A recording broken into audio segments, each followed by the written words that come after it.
The Galactic Union. Thought it would be easy. For centuries, alien empires had explored millions of stars. They discovered strange life, some weak, some strong, some just boring. But one planet in the edge of a spiral arm caught their attention at last. It was blue. It was noisy. And it was sending out old music and old movies into space. The aliens laughed. The planet's name was Earth. The Threxians, a proud but curious race, were the first to investigate. Their leader, Commander Veikt, sat in his command chair with a grin stretched across his face. His green, insect-like fingers drummed on the console as his crew played old Earth transmissions. "Look at this," one of the officers said, showing a video. "They dress in fur, scream at boxes, and hit each other with sticks." The crew burst out laughing. "Primitive," Veikt said. "Pathetic, but amusing." He leaned forward. "Let's say hello." They came in peace, but also for fun. The Threxian scout ship, Chris Stark, was sleek, shiny, and full of scanning tools. It hovered just outside the solar system, in the shadows of Neptune. Its cloaking field flickered, but it didn't matter. The Threxians weren't afraid of anything inside this system, not after seeing Earth's broadcasts. They sent a message on every frequency Earth used. To the inhabitants of Planet 3, "We are the Threxian Union. We come in peace. We find you. Interesting. Respond if you are intelligent, or don't. We'll figure it out." Then they waited. Nothing came. The joke begins hours passed, then days. Still nothing. "Maybe their radios are broken," joked a technician. Commander Veikt chuckled. "Or maybe they're too scared to answer, or too dumb." They sent another message, this time with a joke attached. "If you can hear this, knock twice." The crew burst into laughter again. For fun, they sent the Earth transmissions to other alien races. Galaxies away, hundreds of species tuned in and joined the joke. Memes spread. Earth became a galactic comedy. But on day 7, something changed. The black dot appears. The Christarch was scanning Earth's moon when the sensors started to blink. A new object had entered the system. Small, silent, no power signature. No identification, just a black dot, drifting near Pluto. Veikt narrowed his eyes. "Is that an asteroid?" The science officer frowned. "No, sir, it's too perfect. It's shaped like a diamond. It's not reflecting light," another added. "It's absorbing everything." They tried to scan it. No return. Then they aimed cameras at it. The screen showed a simple, terrifying sight, a massive black warship motionless in space. Its surface had no markings, no engines, no lights, except one thing, a skull symbol, burning faintly red on its side. The Christarch vanishes. The crew stared at the symbol. Laughter stopped. "Maybe it's human art?" someone asked. Commander Veikt wasn't laughing anymore. "Raise shields. Full scan. Back away. Now."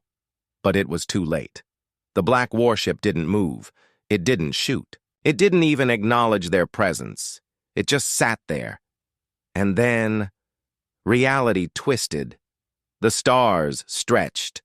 The space around the Christarch bent like a sheet pulled too tight. Every screen on the ship turned black. Every light turned red. Then silence. Total. Perfect silence. A nearby Threxian drone caught the last moment. The Christarch was gone. Not exploded. Not damaged. Just not there anymore. The broadcast that shook the galaxy 30. Seconds after the scout vanished, every alien channel in the galaxy blinked. A new broadcast began. It showed the black warship. A deep human voice, clear and slow, said, "We received your jokes. We heard your laughter. This is our reply." Then the screen changed. Thousands of warships, bigger than mountains, rose from Earth's oceans. Others uncloaked near the moon, silent and cold. Each had the same red skull. Each had no name, just rage.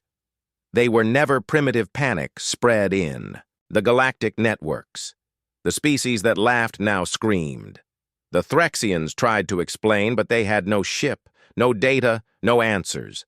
Earth had done nothing for years. No space travel, no weapons, just weak signals. Now, they had warships nobody could scan. Ships that didn't follow known physics. The Galactic Council demanded answers. What happened to the Christarch? No one knew. One pirate group tried to approach the black ship near Pluto. They sent live footage. The footage showed the pirate ship slowing down, aiming a weapon, and then, frame by frame, breaking apart into dust. Not explosion, not fire, just dust. Who are they? Alien historians searched Earth's history. What they found made them sweat. Humans had fought thousands of wars with themselves. They had built weapons that could destroy planets, but never used them on others. They had gone silent after sending music and signals, as if they were waiting. And now, when the aliens laughed, the real humans answered. The fear begins all across the stars. Aliens turned off Earth broadcasts. The memes stopped. The jokes died. A new message came from Earth, slow and terrifying. You found us funny. You thought we were weak. Now you understand. We were watching. We were learning. And we never, ever forget a joke. The skull ships multiply. In the coming days, more skull ships appeared across the solar system, one near Mars, one near Jupiter, another above Earth's south pole. They didn't move, they didn't speak, they just waited. Galactic leaders debated sending a fleet to Earth. Show strength, said one. Run, said another. But they all knew. This wasn't a war they understood. This wasn't just about ships or weapons. This was something else. Something old, angry, and very, very human. The galaxy didn't laugh anymore. In the days after the Christarch vanished, the galaxy changed. Alien news channels no longer played Earth's music for fun. Memes of humans hitting each other with sticks were deleted. Jokes about the monkeys of Earth were quietly removed. Fear had taken their place. The image of the black warship with the glowing red skull spread like wildfire. Everyone had seen it. No one understood it. And worst of all, no one could explain what happened to the Threxian scout ship. The Council demands answers. Inside the floating halls of the Galactic Council, tension ran high. Thousands of leaders from every species met. Their faces were pale, their eyes wide. Send more ships, said one. Absolutely not, said another. We don't even know what they are. They're humans, the Threxian ambassador said. His voice trembled. But not the ones we expected. They played the final Earth message again. You laughed at the wrong species. Silence followed. Then a new signal appeared. A human voice. Returns it was Earth again. But this time, the voice was calm, cold, male. It didn't speak in fear. It didn't ask for peace. It only spoke facts. We received your first contact attempts. We did not answer because we were watching. You sent a scout without permission. The scout is gone. Send another, and your fleets will follow. The message ended. No sound, no music. Just that cold human voice. Panic in the outer colonies. The outer colonies of several alien species began to empty. People ran. Families left homes they had lived in for centuries. They feared Earth warships would come next, but they didn't. Not yet. Instead, strange things began to happen. Space stations began losing power without warning. Supply routes disappeared from star maps. In the Varan sector, 50 ships were found floating, their engines shut off, crews missing. No signs of battle. Just empty. The Silence Plague. That's what the galaxy began calling it. Not war, not invasion. Silence. Ships disappeared. Stations shut down. Sensors stopped working around Earth's region. An entire Threxian fleet, 100 ships strong, went in to investigate the black dot near Pluto. They entered the area. Live feeds showed the fleet moving closer, then static. They were never seen again. The realization: it wasn't that humans had weapons. It was that humans had no limits. They didn't follow known physics. Their ships didn't need fuel. They didn't produce heat. They didn't even have visible weapons. They just appeared, and silence followed. One ancient alien scholar said it best. They're not using technology. They're using something else. Maybe time. Maybe space itself. Maybe they're just done hiding. A dangerous decision the Galactic Council argued for days. Many were scared. But a few still believed it was bluff. Maybe this is just Earth's final defense system, said one general. Scary, but limited. So they made a decision. Send a second contact fleet. Not scouts, a real war fleet. 300 battleships, preparing for contact. The ships gathered near a quiet star system, just outside Earth's region. Aliens from 5 species joined forces. They carried the best weapons in the galaxy: black hole missiles, plasma rippers, AI-controlled fighters. They weren't coming to fight yet. They were coming to show strength. To intimidate, to say, "You're not the only power in the stars." Fleet movement begins. The fleet warped into the solar system edge. Their scanners were ready. Their weapons were locked, but not armed. All eyes watched, millions of beings across. The galaxy tuned in to live broadcasts. The flagship sent a message. "This is the United Peace Fleet. We are not your enemy, but we do not fear you. Respond, or we will assume aggression." They waited. Seconds, a minute, nothing. The commander turned to his crew. "Move forward." Then everything changed. The black ships returned. They didn't appear on sensors. They didn't show up on cameras. They simply were there. From every direction, above, below, behind, Black Earth warships phased into view. They didn't match known ship classes. No registration codes. No lights. Just the same red skull glowing in the void. One officer whispered, "How did they get behind us?" No movement. No message. The human ships didn't open fire. They didn't move at all. They just floated, closer and closer. The alien fleet tried to scan them. No response. Tried to send messages. Nothing. Tried to back away. Too late. The alien flagship started to spin. Not from weapons, but from a force no one could explain. The rest of the fleet began to break formation. Ships lost control. AI systems shut down.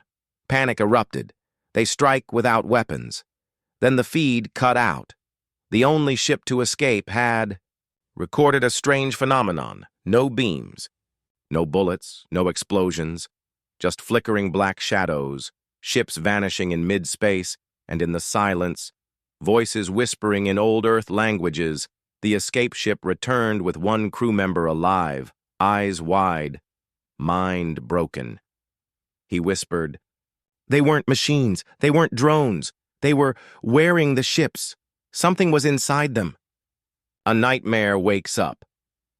The galactic populations began to realize this wasn't about war. This was something worse. This was a warning. Earth had let them joke. Earth had let them laugh. And now Earth had replied. The voice speaks again. A final broadcast arrived days later. The same human voice. No emotion, just cold certainty. "We told you to stay away. You sent your best. We sent our silence. Next time, we send our rage." The voice paused, then added one final line. "This was your second mistake. You will not survive a third." The fleet that believed too much, they were the best the galaxy had. 300 warships, 5 alien species, one shared goal. They had come not to attack, but to prove Earth was bluffing. They called themselves the United Peace Fleet, but they were armed for war.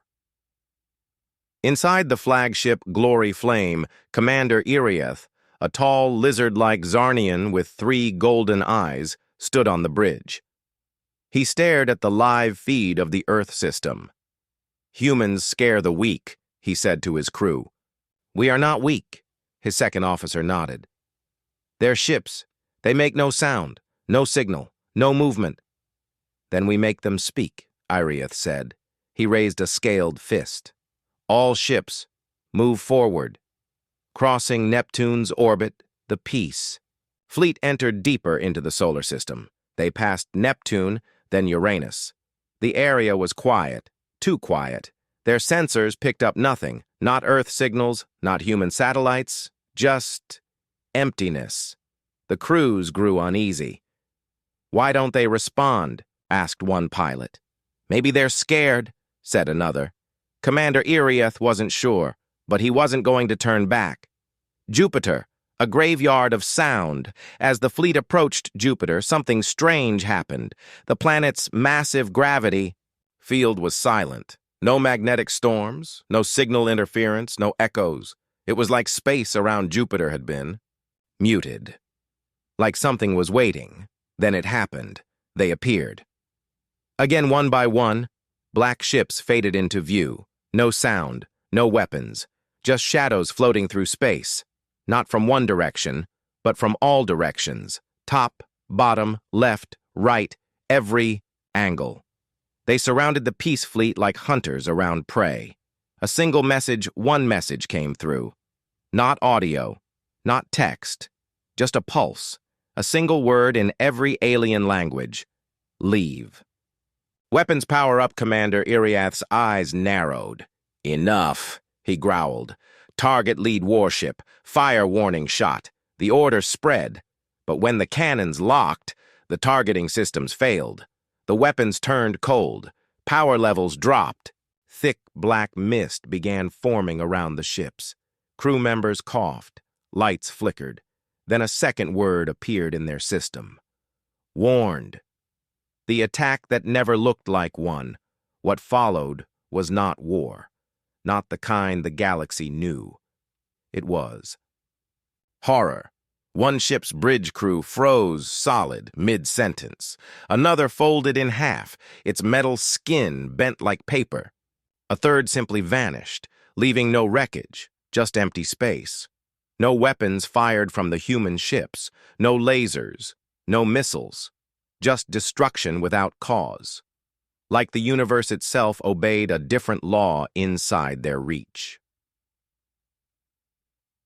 The escape that almost failed. Only 5 ships survived. They tried to run, but space bent like glass. It cracked. Time slowed. Engines screamed. Only 1 ship made it past Mars. The others were swallowed by the void of silence. The survivors' testimony, that single ship limped back to galactic territory, its engines dead, its crew missing, only one being remained, a Zarkon, pilot named Keltor. He was found alone, whispering the same thing over and over. They weren't machines. They were alive. The ships were alive. He described something impossible. Human ships with breathing hulls, a pulse inside the metal eyes watching from within. The council shakes. The survivors' words reached the council. They reviewed the ships, logs. Most files were corrupted, but one image remained. A black ship slowly rotating, with a human face formed on its surface. Eyes open, watching, and then smiling. What are these ships? Alien scientists argued. They're AI? No, more than that. Are they living ships? No, they are beings in the shape of ships. Then, who made them? No answer. But one scientist, old and quiet, whispered, "Maybe humans didn't make them. Maybe they became them." A terrifying thought. Could humans have fused with machines? Could they have become something more? Not flesh, not metal, something in between, something that doesn't just destroy, but consumes. A new theory spread. The black ships are not weapons. They are the next step of human evolution. The stars. Several species began shutting down research near Earth. Others tried to erase Earth from star maps, but it was too late. Earth's silence was now the loudest sound in the galaxy. And then came a new message, the broadcast of terror. It reached every system, every station. Text only, simple, cold. First fleet warned. Second fleet erased. Send a third, and we visit. Not ships, not war. We send ourselves. The death of confidence. In military academies, cadets were told not to fear any race. Now instructors used Earth as a lesson in fear. In backrooms, generals asked, "Did we ever understand humans?" The answer came in whispers. "We never did. We thought they were weak, but they were only sleeping." Why was Earth silent for so long? That question now echoed in every corner of the galaxy. Why didn't humans respond when aliens first found them? Why did they pretend to be weak? Why didn't they fight? Until now, the galaxy had seen species rise and fall, but none like this. None that waited, none that watched, none that planned this long. And now the truth was slowly being uncovered. The leak from an ancient Satellite A research ship from the Mizari species found an old Earth satellite drifting beyond Pluto.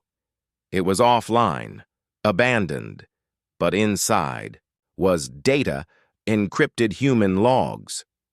Files named things like Stage 0, laugh with them. Stage 1, become small. Stage 2, remove curiosity.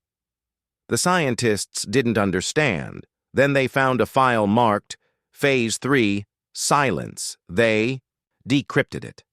And what they read changed everything. Inside the human plan.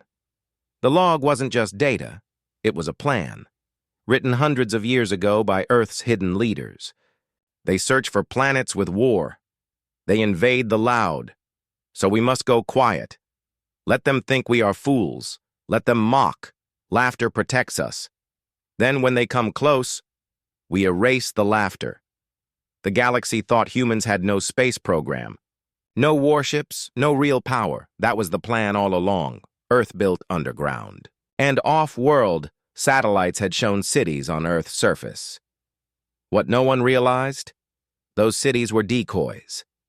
The real activity was underground. Hundreds of kilometers below the surface, massive caverns were filled with ship foundries, AI training, vaults, living warform labs, and off-world, the dark side of the moon was hollowed out. Mars was turned into a silent weapons bay. Even the asteroid belt hid massive cloaked stations. Earth had hidden everything in plain sight. The Galactic Council learns the hard way back on the Council homeworld. Leaders watched the decrypted logs in horror. They pretended to be weak, one whispered. They hid their strength behind laughter. They were never peaceful, another said. They were preparing. One alien general slammed the table. Why? Why go this far? An old voice answered, because they knew one day we'd come. The archive of Warmore files leaked from old Earth spy satellites, from ancient probes. The galaxy learned something even more terrifying. Humans didn't just fight wars. They studied them like art. From the earliest tribal fights to global nuclear threats, humans perfected conflict. Then they stopped. They disappeared from the war map. Because they didn't want to fight anymore? No, because they had learned enough. The species of memory. That's what one alien historian called them. Humans never forget. Every war, every attack, every joke made at their expense, it becomes part of them. The more you laugh at them, the deeper they remember. And when they reply, it's already too late. What the warships really are, another discovery made everything worse. A secret human file named Project Red Veil. It revealed the truth of the Black Skull warships. They weren't built by humans alone. They were fused, part machine, part human, part something else, something ancient, something not born on Earth. The terrifying theory scientists began to suspect. Humanity found something, or something found them, and they joined with it. Some believed it was an ancient AI lost in deep space. Others thought it was a dark alien species long extinct, absorbed by humans. Whatever it was, the result was clear. Humans didn't just evolve. They transformed. The real power of Earth's silence. Most empires grow by fighting and conquering, but humans chose silence. They let others come to them. Why? Because in silence, there is control. In silence, there is power. Earth became a trap, and the moment the galaxy mocked them, the trap was sprung. The death of a homeworld. In a far sector, a minor alien race called the Vekri had once aired a comedy show mocking humans. Now, their homeworld was gone. No explosion, no attack, just gone. Only. Black dust floated where it once stood. A final message was found in orbit, carved into a piece of debris. We were silent. You were loud. Now, you are nothing. The council splits inside the Galactic Council. Panic turned to chaos. Some wanted peace talks, others wanted war, some demanded Earth be left alone forever. A few even suggested surrender, but one race, the EI Zarathi, prepared something else. They had studied the Earth files, and they had a theory. There is a deeper layer. We have not seen Earth's real warships. We've only seen the mask. So they began building their own response, a massive, ancient dreadnought, one designed to fight gods. Earth sends one final clue. Before anyone could act, a new human signal reached deep space, a riddle. What is black, silent, and already inside? Your walls? The shock that followed. Panic exploded in every capital. Security scans began across ships and stations, and what they found froze the stars. Earth beacons already hidden in alien command stations, signals inside alien ships, silently. Watching cloaked warforms resting in shadows, already there, Earth hadn't waited to be attacked. Earth had already moved in. The galaxy needed to know the truth. Whispers of the Titan Forge had spread. Alien spies believed it was Earth's main factory, a place where the terrifying black warships were born, but no one had seen it. No one had returned from it. The galaxy wanted to believe it was just a rumor, until one alien dared to go there. Meet Zeltor, the shadow reporter. Zeltor was a Silexian, small, spider-like, with a mind sharper than a laser beam. He didn't work for governments. He didn't trust councils. He worked alone, and he had only one goal now: find the Titan Forge and show the galaxy what Earth really is. He disguised himself as a space debris collector and flew toward the solar system. The moon's dark side, a secret revealed. Zeltor's tiny ship floated near the moon's dark side. He scanned the surface. Nothing. Then he switched to heat vision. Suddenly, he saw it, a thin glowing line across the gray rocks, a hidden door. It opened, silently. Without a sound, he flew in, entering the Titan Forge. The tunnel was wide, dark, warm. Metal walls pulsed like veins under skin. There were no lights, but he could see, not with his eyes, but inside his mind. Something guided him forward. Whispers filled his thoughts. Come closer. You wanted truth. We'll show you truth. Zeltor shivered, but he pressed on. The first chamber, he entered a room the size of a small moon. Rows of black ships were hanging from the ceiling like bats. They weren't finished. Their armor was open. Their cores were exposed. Inside them were hearts, beating, red and slow. They weren't machines. They were alive. Machines. Breathing. He scanned one. Its readings confused him. 40% organic, 60% unknown material. Brain waves. Yes, brain waves. The ship turned its nose toward him. It didn't move physically. It moved in thought. Suddenly, his ship's systems went offline. A voice echoed in his mind. You scan us. We scan you. You fear us. Good. The second chamber, the birth pool. The next room was worse. Pools of black liquid bubbled like boiling tar. Above them floated infant ships, small, sharp, and twitching. Some had eyes. Others had teeth. They weren't being built. They were being grown.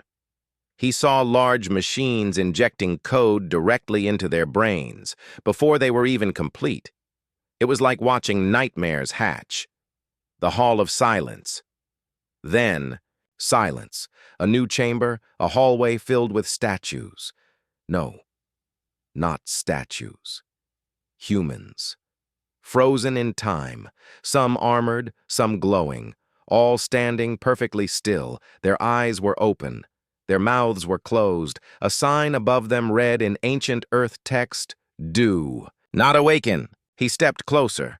One of the humans moved its eye, just a twitch, but enough to send fear through his bones. The final chamber, the core.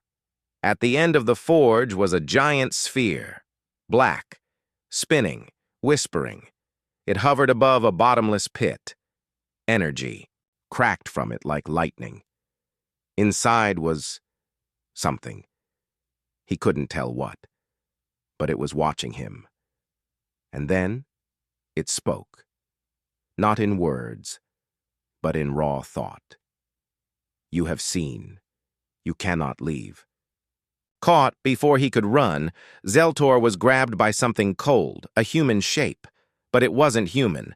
Its face was smooth metal, its hands were sharp, its body moved like smoke.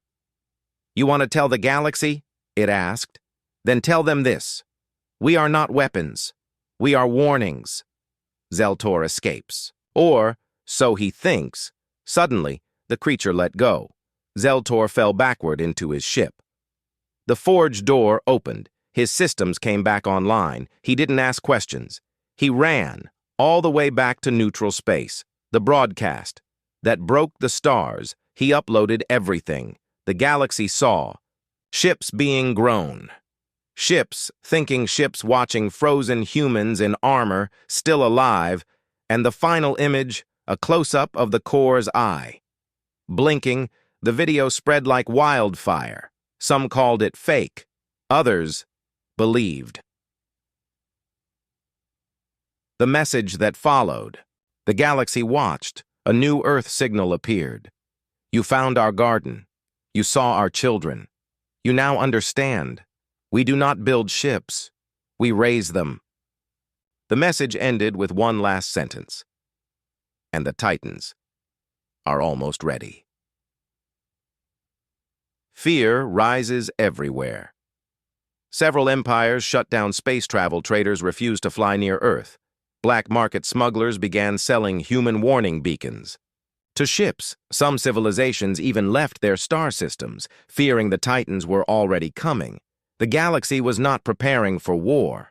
A new signal appeared, in deep space, far from Earth. An ancient satellite picked up a message. It wasn't from any known empire. It wasn't from Earth. It was from Titan 001. The signal was short, just 4 words. Targets marked, hunt initiated. The galaxy froze. What did it mean? Who was the target, and who was hunting? The Zethar Empire reacts high above the burning sands of Zethara Prime. The Zethar Council held an emergency meeting. They had mocked Earth in the past, called humans primitive apes with loud ships, but now they were silent. Every council member stared at the signal data. General Valtox, the leader of the Zethar fleet, stood up. If Titan 001 is hunting, we may already be prey. He ordered the full fleet, over 900 warships, to gather near their outer defense ring. The first vanishing, only 2 days later the Zethar warship Claw of Thunder disappeared. It wasn't destroyed. It didn't send a distress call. It just stopped existing. No explosion, no debris, nothing, just gone. Their last recorded words, unidentified object spotted near nebula edge. It's not in our database. Wait, it's moving. Oh no, it's looking at us. Then silence. Across the galaxy, fear. Spread's other reports came in. A mining station in the Daru Belt stopped broadcasting 3 scout ships from the Faloran Unity, never returned. An entire moon base was found abandoned, with walls melted and signs that something had walked inside. Yet the only clue in each case? A deep, pulsing hum left behind. A strange energy signature, Titan level. Back on Earth, the Council watches, silently on Earth. Humanity didn't say a word. Their leaders ignored calls from alien councils. They gave no answers, no warnings, nothing. They simply watched the Titans move, watched the galaxy panic, and they waited. The next victim. The Akari homeworld. The Akari were peaceful. They had never attacked Earth. They never even spoke against humanity, but they were close to Zythar space. Too close, and one day, the skies above their planet turned black, not from warships, but from one shadow. Titan 001 hovered above the Akari capital. It didn't fire weapons. Instead, its chest opened. A beam of dark energy shot into the sky. Every power system on the planet died. No lights, no shields, no communication. Then, the Akari screamed, because their thoughts were being read. One word echoed across their minds: untrusted. Then, the cities began to vanish. Not explode. Vanish, piece by piece, as if something was removing them from reality. In 5 minutes, the Akari capital was gone, just an empty crater of smooth glass. Titan 001 left without a word. Alien leaders. Beg for mercy, the Galactic Council sent one last message to Earth. Please, what do your Titans want? We'll offer anything. Resources, peace, even planets. Just tell them to stop. Earth finally answered. One sentence. You laughed at us. Now they hunt your fear. The hidden truth behind the Titans. Inside the Earths. Titan Control Core, a human named Dr. Morrow stood watching a giant map. Every Titan's location was marked. Each was moving. Each was tracking. They're not killing at random, Morrow whispered. They're following pain, following history. His assistant, a young officer named Kira, asked carefully, You mean? Yes, Morrow nodded. Every species that mocked or hurt humanity in the past. They're now being hunted. The Titans have names. Titan 001. The First Memory. Titan 002. Wrathwalker. Titan 003. Echo of Flame. Titan 004. The Iron Laugher. Titan 05. Hollow Mercy. Only. Titan 001 had awakened. The rest were still beneath Earth's surface, still sleeping, but the galaxy was waking them up. With fear. Back in Zythar space. The real horror. Begins, the Zythar fleet had finally found something, a moving mass, heading for their stronghold planet. It wasn't one ship, it was 5 shadows, walking through space. No engines, no sound, just movement. And, one by one, Zythar ships began to disappear. Some vanished, others melted like wax. One broadcast showed a Zythar war captain screaming as a massive metallic hand reached through his hull, grabbing him from across dimensions. The Titan speaks, too. The Galaxy A new signal appeared, every screen, every mind, every comm. The voice was slow, dark, heavy. You saw our ships, but we were never ships. We are judgment. Then it said, Next is the Council of Laughter. Aliens across the stars began to tremble. They remembered that name. It was a secret alliance, one that had once mocked Earth on broadcast, calling humans a cosmic joke. Now they weren't laughing. A name that should have stayed forgotten. Long ago, before the galaxy feared Earth, 5 powerful species formed a secret group. They called themselves the Council of Laughter. Why? Because they laughed at humanity's first attempts at spaceflight. They joked when Earth's first ships exploded. They called humans space monkeys in tin cans. One of their leaders, a tall insectoid from the Krell Dominion, even broadcasted, "Let Earth play. Let them dream. They are no threat. Their ships are toys. Their minds are dull." That speech was still stored in Earth's history banks. And now, the Titans remembered. The meeting before the fall on, the planet Zereth Prime, the Council gathered again. This time, no one was laughing. The leaders stood inside a fortress built deep under the crust, layer after layer of defense. No windows. No signals. Shielded walls. They felt safe until the ground began to shake. The lights flickered. The oxygen vents went cold, and from above, something began to press down. Not a weapon, not an army, just a presence, like the planet itself was afraid. The arrival of Titan 002, Wrathwalker, outside the planet's orbit. Alarms screamed. Satellite defenses lit up. But no ships were detected.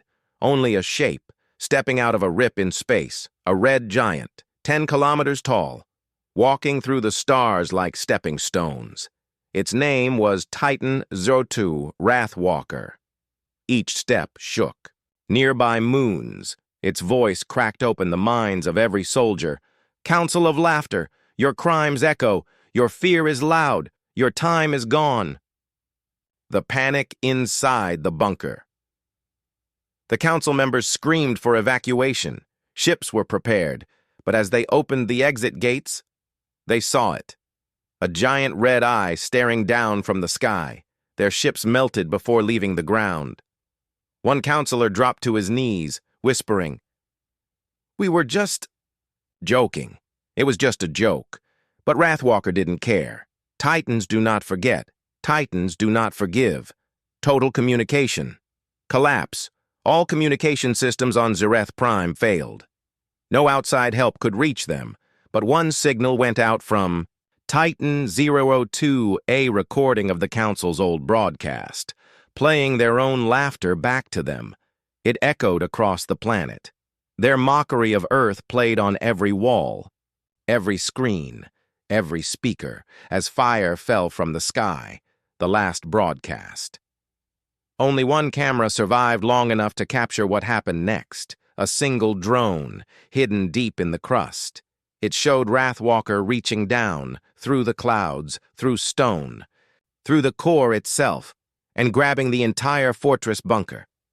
Not shooting, not blasting, just crushing it like a hand closing around a bug. The screen went dark. Across the galaxy. Shock. Turns to terror news of the Council's destruction spread fast. Millions watched the footage. Billions heard the recording of their screams. Entire empires stopped moving their fleets. Even pirate bands shut down operations. No one wanted to be noticed. By the Titans, Earth remains. Silent again, Earth gave no orders, no threats, no speeches. Their command center simply watched. Titan 001 and Titan 002 were awake, but deep under the oceans of Europa. Titan 003 began to stir. Voices from the past, a human technician reviewing old alien archives, found something strange. A forgotten file.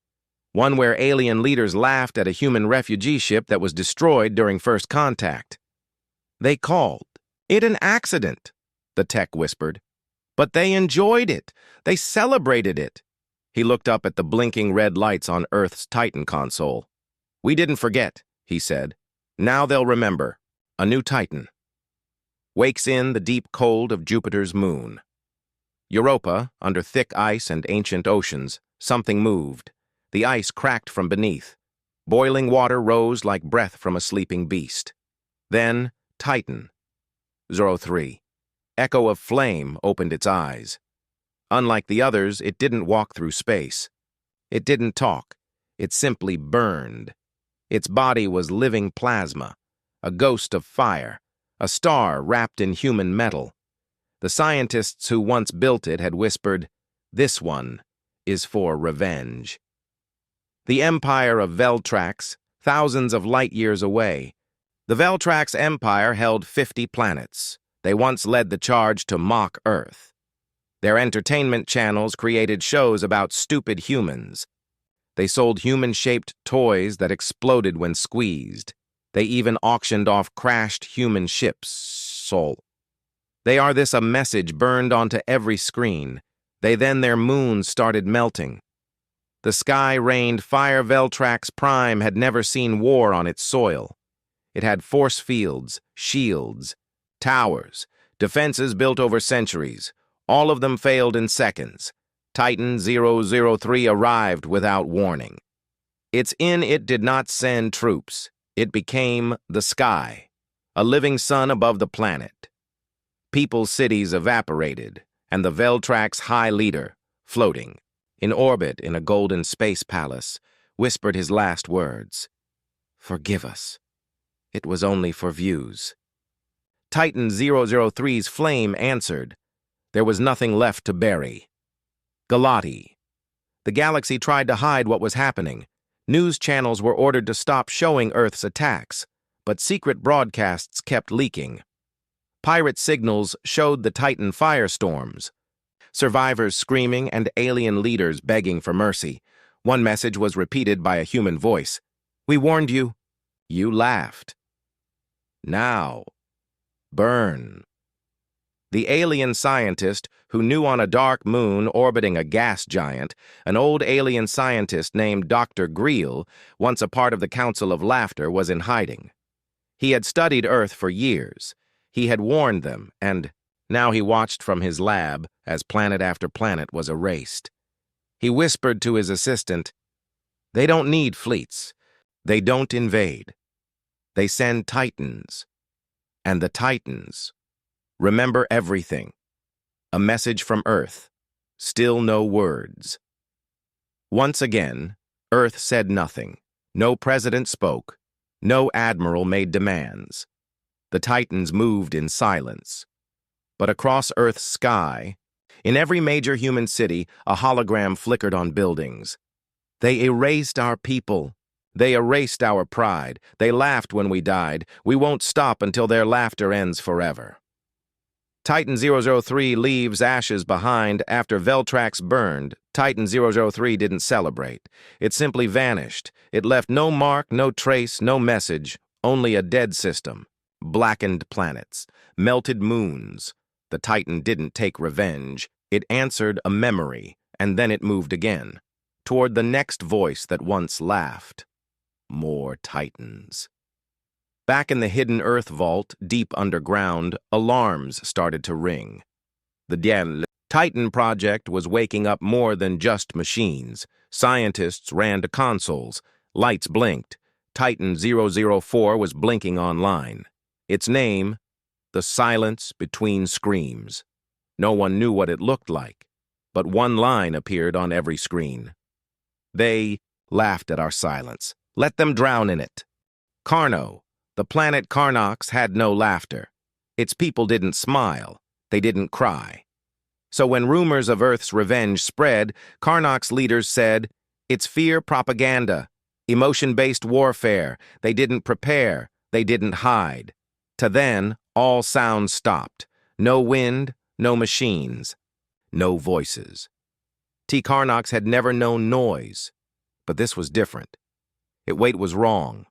Something ancient and heavy pressed on the world, then their oceans froze solid in an instant. Sailets in it floated, like a shadow made of fog.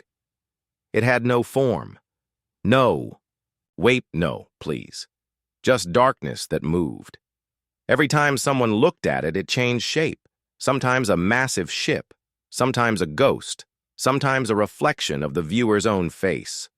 Crying. And wherever it passed, reality became mute. No. Explosion no to just sudden. Void Carnox begins to fall. The capital's defense grid activated. Drones shot lasers. Nothing hit. The lasers vanished mid-air.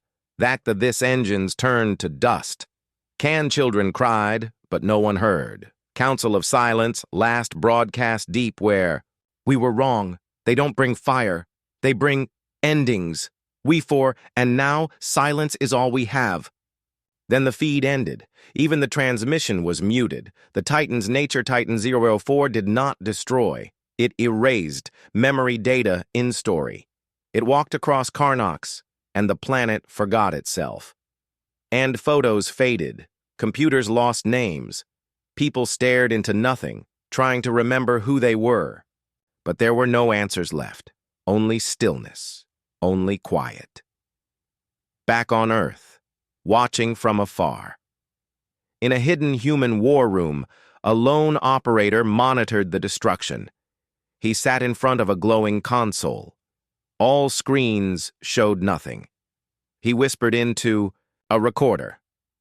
"Titan 4 has completed Phase 1. Karnox is gone. No resistance, no survivors." A general behind him gave a slow nod. "Send the signal to Titan 05. Otherwise, all across the galaxy, species who once mocked humanity now held emergency meetings. Some tried to surrender, but Earth gave no channel to talk. Some tried to flee, but to follow their dreams. In sleep, they saw Earth's war machines. Note Clay just watching. What did you say? Listening. Beneath the ice shelves of Antarctica, deep under miles of metal and rock, something ancient stirred. No, not made by engineers, forged from memories. Titan 005 wasn't just a warship. It was a memory vault filled with every insult, every betrayal, every moment the galaxy laughed at Earth. Now it had one mission: make them remember. Titan 05, the mirror of vengeance. Titan 05 rose into orbit, slow, silent, and covered in silver mirrors. Each panel reflected not stars, but moments of pain. Earth cities burning, humans begging for help, alien crowds laughing. Treatment. Children left behind in ruins.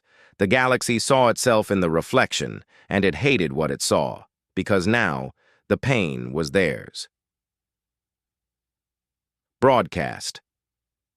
Begins without warning. Every screen across the galaxy turned on. Every datapad, every satellite, every ship's HUD, even dreams, and one voice echoed across it all. Calm, human, cold. "This is not an attack. This is a remembrance. You called us weak. You called us animals. You called us jokes. Now you will watch yourselves through our eyes." Then the mirror flashed. The pain. Replay, every alien saw what they did to Earth. Zircon Gene Tharn diplomats, smiling while humans starved. Children being traded as servants. Human ships shot down for crossing invisible borders. Now, these same species saw themselves burn in those memories. But worse, not like a video, like it was happening to them. The collapse. Begins on the Zircon homeworld. Leaders screamed and tore at their skin. One shot, "Make it stop!" "I didn't mean it. I was young." Too late. The mirror of vengeance doesn't forgive. It doesn't listen. It only shows the truth, over and over again. The Galactic Senate melts. The Senate Hall on Torev 9, where laws against Earth were first passed, crumbled. Not from bombs, not from fire, but from guilt. Senators fell to the floor, crying, shaking, begging for forgiveness. But forgiveness never came. Because Titan 005 had no ears, only eyes. Eyes that showed them what they did and what it cost. And back on Earth, no one cheered. No prayer, no songs, just silence, because vengeance isn't joy. General Hale stood alone, watching from a satellite feed. "It's done," he said softly. "Is it over?" the technician asked. "No," Hale said, "but they won't laugh again." The alien Sur-A weapons were dropped. Some species turned on their own governments. Others destroyed their own history books, hoping to forget what Titan 005 had shown them. But the mirror doesn't forget, and Titan 005 kept floating, reflecting, watching, waiting. One final message played across the galaxy. Humanity didn't want war. You brought it to our door. You made us monsters. And now, the monsters remember everything. We are not conquerors.